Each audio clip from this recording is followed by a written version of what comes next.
Hello everyone, আসসালামু আলাইকুম। Noors kitchen থেকে আমি নাসরিন নূর আপনাদের সবাইকে স্বাগত জানাচ্ছি আমার আজকের রেসিপি ঈদ স্পেশাল দারুণ সুস্বাদু বিফ রেজালা। তো রেজালাটি ভীষণ ভীষণ টেস্টি, ভীষণ সুস্বাদু।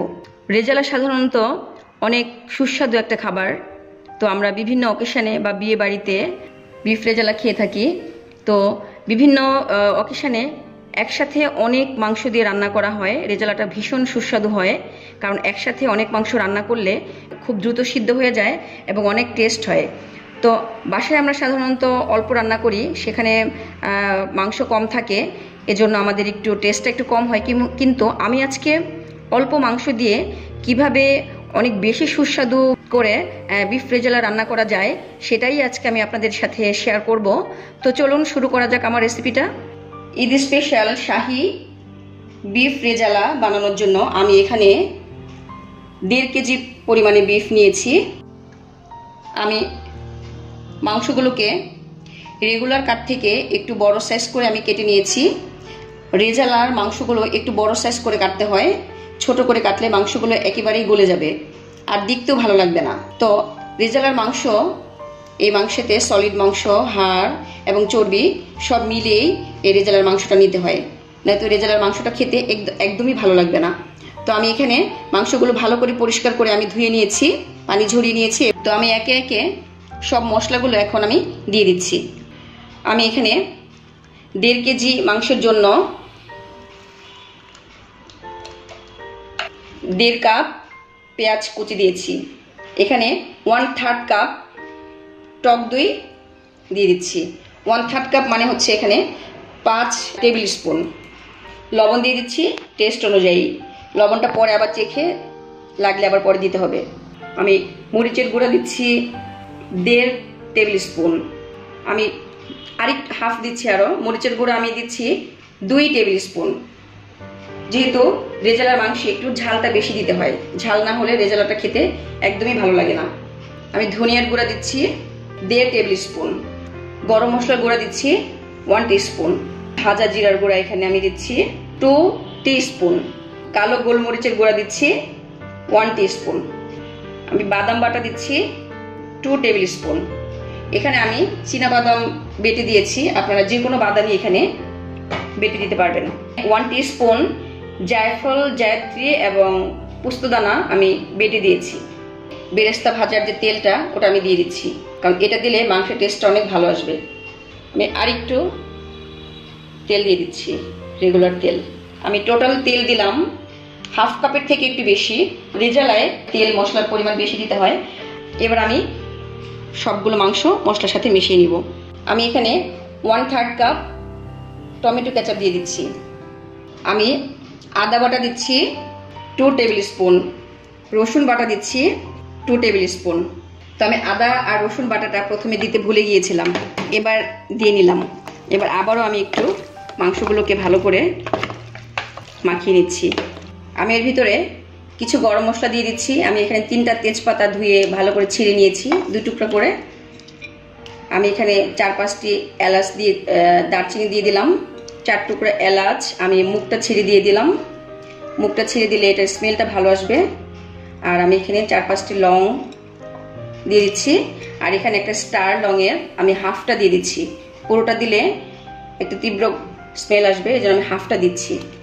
আমি এখানে আরও 1/3 কাপ রেগুলার তেল দিয়ে দিচ্ছি।